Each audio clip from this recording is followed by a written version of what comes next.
guys, gals and MPs. I'm here today again with the Erica Synths Echolocator, but I'm also going to pair it along with the Strymon Dig, the version 2 to be exact. We're going to hear which one sounds better, which one, I don't know. They both sound really good. I mean, I was disappointed in the video that I did with the Echolator where I said it's definitely not worth the money. I still kind of believe that. I'm keeping my unit because I still kind of like it. It is a nice unit in particular. It is just nice to use, I guess. But I kind of just wanted to do a comparison so you can hear what a almost double price synth. So this is $5.99 in the US, and given with everything that's happening in the economy from some stupid idiot that's in power right now, that price might actually go up. We don't know. So, and then with the Dig, this is $5.99 and the Dig is $3.79, and you can find the Dig version 1 and the version 2. The version 1's fairly cheap used if you can still find them, but version 2 is reasonable at $3.79, at least new, and I've seen them used for about, $300 or so. So just, it's almost half the price if you look at it in those respects, and the Echolocator's brand new. It's a little bit harder to find on the used market. That said, I wanted to bring up the fact that my channel is not monetized, and recently YouTube did the shitty thing of taking out gender identity as a protected harassment thing. So at least for my videos, I'm not saying this for other creators or whatever, I'm saying this for my videos, I'm not monetized. I don't make a dime off these videos. If you would like, go find an open source. Don't use a commercial product that circumvents certain things on YouTube, if you get what I'm saying. I'm trying to be very, a little shadowy about that, but you know what I'm saying. Use an open source tool to get around, things, so you don't have to watch ads on my video. And that'd be great, but don't do that for the other creators you respect. And if you do, just, and if they do monetize their videos, maybe just support them directly by giving them some money directly instead of, supporting YouTube in general. I know I say that as somebody who posts on YouTube, but what other, platforms are really out there? I'm just really doing this for the hobby. All right, that said, let's just get into it and hear what it sounds like. I brought out the Mini Freak because I really like it. We're going to use my fake It's an Oberheim patch, which sounds like this.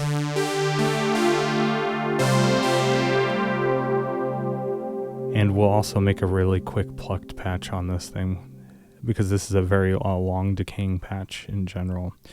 But yeah, what we can do is listen to the two pedals. I have off screen right now. I'll just show you right here.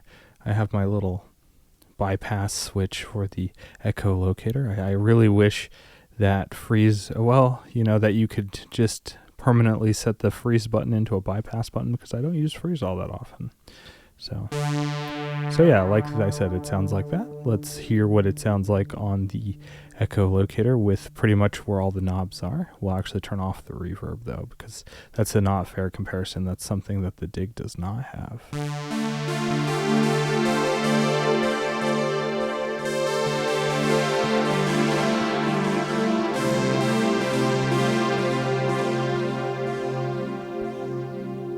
Let's make this a little fairer. Let's also tap tempo these. I don't have the MIDI connection kit for the Dig. I mean, I guess I could USB MIDI it, but let's just do this.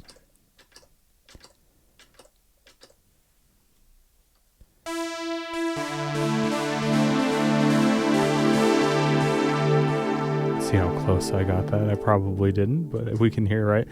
So the only thing is on the second taps here, I have it set in golden ratio. So it's going to be a little different. Oh, I have the tone control way down and the feedback way up. Let's turn that down a little.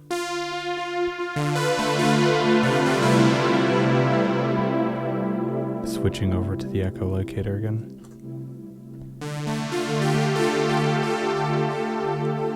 Is that close? I can't really tell.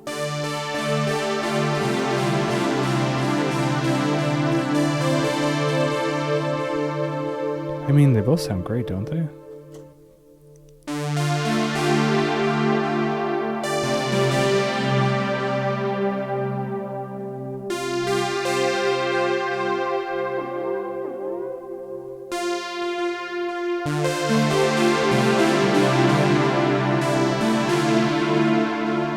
Guess I could turn off the mix to one of the delay taps. I think it'll still do ping pong. I have it set in ping pong mode, I should say, on the Dig. The Dig does have a lot more versatility when it comes in to routing modes of the delays, where the Echolator's literally just one ping pong delay line.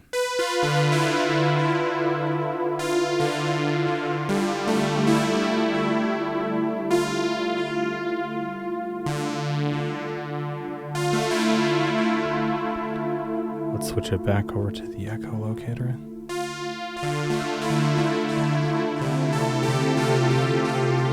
I'm not sure why we have such a difference in this. Well, obviously, I know why we have a difference. It's a different delay.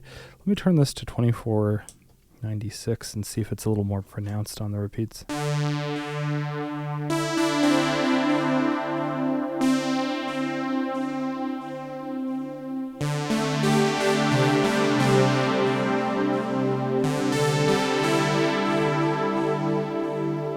Go ahead and turn filtering off on both, so I'll turn the Q factor to 0, which, as you know from my other two videos, even if you didn't watch them, Q factor is not resonance. It is kind of how the shelf of the filter sounds.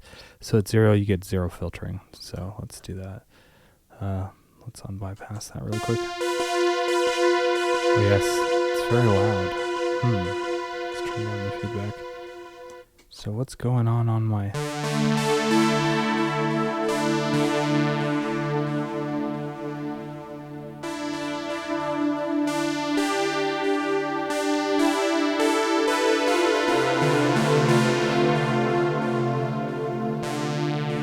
I guess it's just a gentler repeat, isn't it? Let's go ahead and make a default patch here. You hold down the preset control. Maybe because it's just such a complex, it just, I mean, you hear the delay there.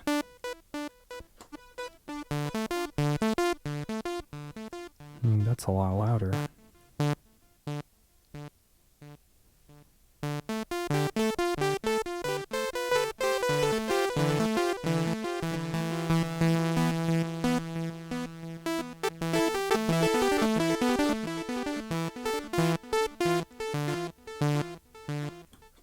Going back to the Dig.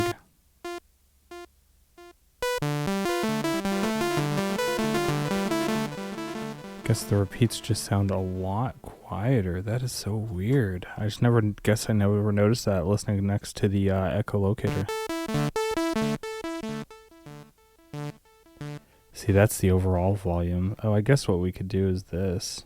Oh, there we go.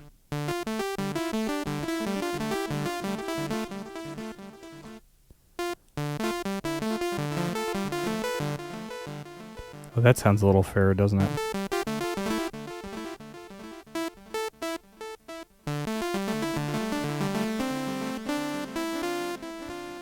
Okay, let's go ahead and make this a triangle wave.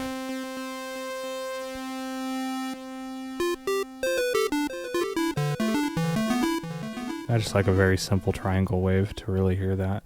Let's make it really plucky. So let's turn the sustain all the way down. Let's give it some decay.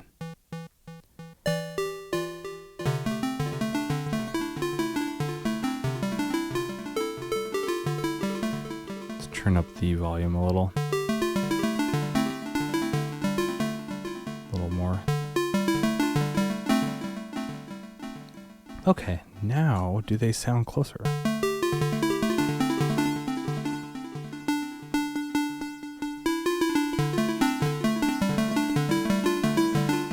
wonder if it's an impedance thing, why the Dig sounds so much more quieter than the Echolator.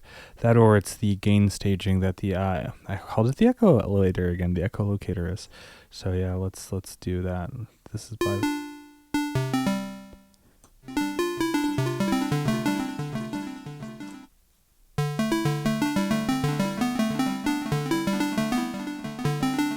Let's go back to my favorite mode, which is the 12-bit mode. It's subtle, but it sounds nice. I say subtle in the fact of what it sounds, what it's doing to the signal. All right, so now we have very similar signals. And we're only using one delay line to make it comparable on the Dig. Just remember, the Dig has that feature where you have the 2 delay lines, and you can sync the second delay line as a golden ratio to the first, which makes for a really washy ambient reverb. We'll do that in a second. This, however, the Echolocator does have reverb smears that you can engage that I think sit right in, like, they sit in the feedback loop, I would have to say. It kind of sounds like that. It's almost like a diffusion block instead of a reverb. So let's go back to the Echolocator. I mean, it's a delay, right? They sound very similar when you don't do much to them. Now let's turn on some filtering on both of them. Let's try to get this nice and dark.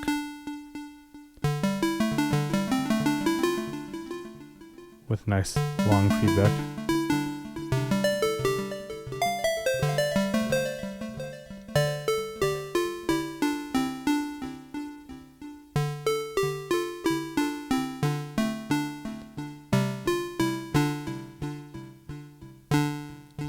A little louder. Nice. And now let's go back to the Dig. Let's give that a little bit of tone shaping. We'll turn down the tone control quite a bit.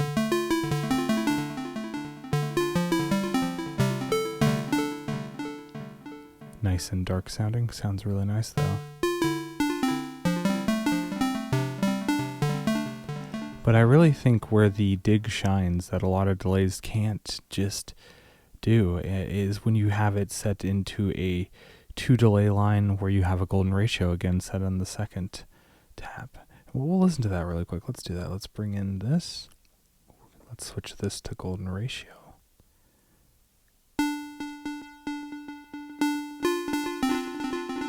And then what you do is you turn up the repeats a lot and you turn the tone all the way down. And then you get this lovely piece.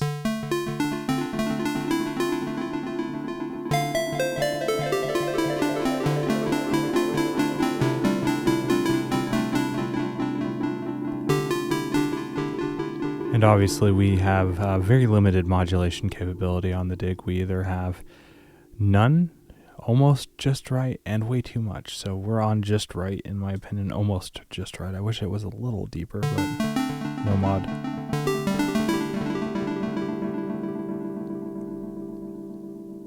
Almost just right.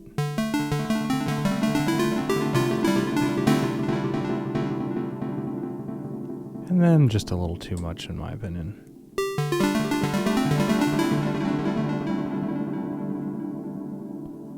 So let's just keep it. Let's just keep it at the almost just right. I wish it was like just a little deeper.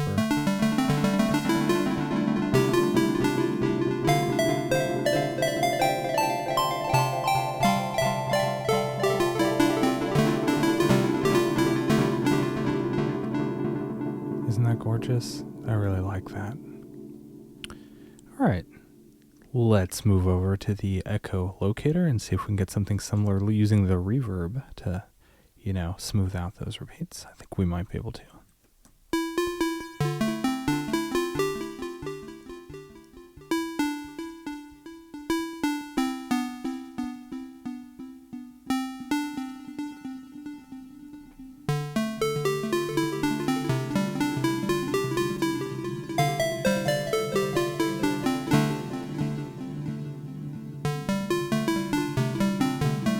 You got to be very careful with the feedback on the Echolocator. It can get really boomy and loud. I wish it had a mode where you couldn't go over unity.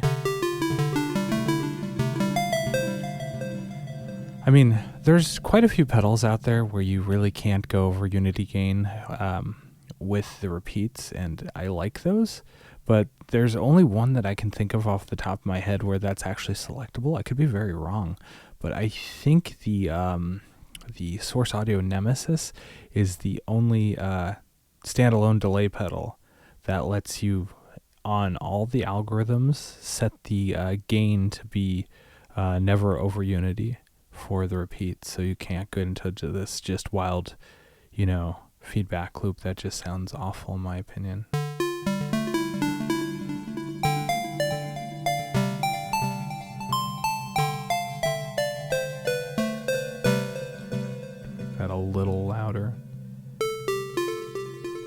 I mean, one of the big things we do have with the Echolocator, at least, is you do have Shimmer, and it does sound pretty good. I do actually like it.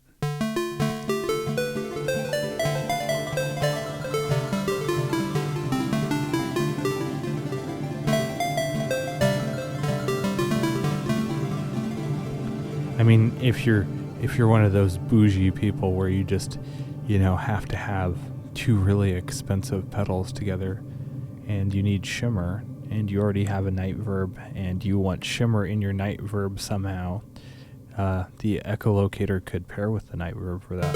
I mean, I think that's a little excessive in my opinion.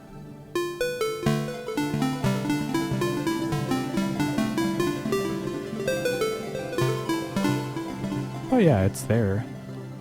But yeah, that's kind of just, I don't know what I'm really doing with this video other than really having some comparisons. I really think other than the reverb, which isn't like, I mean, it's not bad. It's kind of like a diffuser in your repeats section. It's kind of neat, and the Shimmer's definitely cool, but is it really worth that cost of admission for something so expensive? I mean, honestly, at that point, you could probably just get something like, not the Mercury X, but I always forget what the Maris delay pedal is, the expensive one, which is in the same pricing. There's just quite a few delay pedals that are in the $599 pricing that do more and just sound as good. If you really need something that does like pitch shifting and granular stuff, literally just get the microcosm from Hologram Electronics. It's cheaper too. That is probably your best bet for pitch shifting pedals, in my opinion, or maybe the Red Panda Raster version 2. I think it's the Raster. It's the ping pong delay one. It's not the granular one. That's the one I'm saying go for. Is the I think it's the Raster. If I'm wrong, you can put that in the comments. Yeah, so it's a good sounding delay. I'm not gonna say it's not, but so is the Dig at almost half the price, especially if you go used. Or a version 1, it's like, I think I've seen version 1s as low as like $180.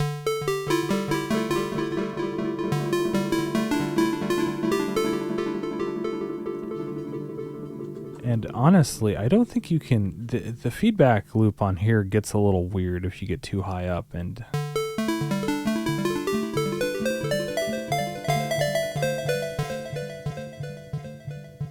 I think it's going to do it there.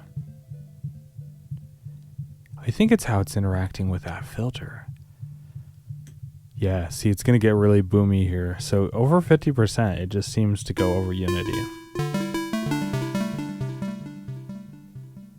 So, yeah, that's kind of just a comparison between the two. The only other thing that you really get on the Echolocator, if you really need it on and a simple delay like this, you do have full control over the modulation. And the modulation sounds good on both of them, and you do have more control. I'll go with that.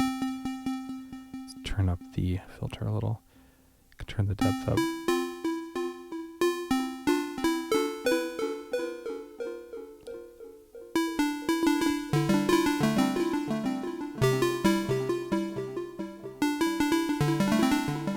And then obviously you have your flutter here as orbit. It's kind of a unique, you have your like wow and flutter as separate controls basically. I mean, it's not the only pedal that does that. The New X tape delay that they make, not the small one, but the larger one are the two. The one with the screen. I did a video on it. I still think that pedal's pretty cool. Unfortunately, it's only mono in, but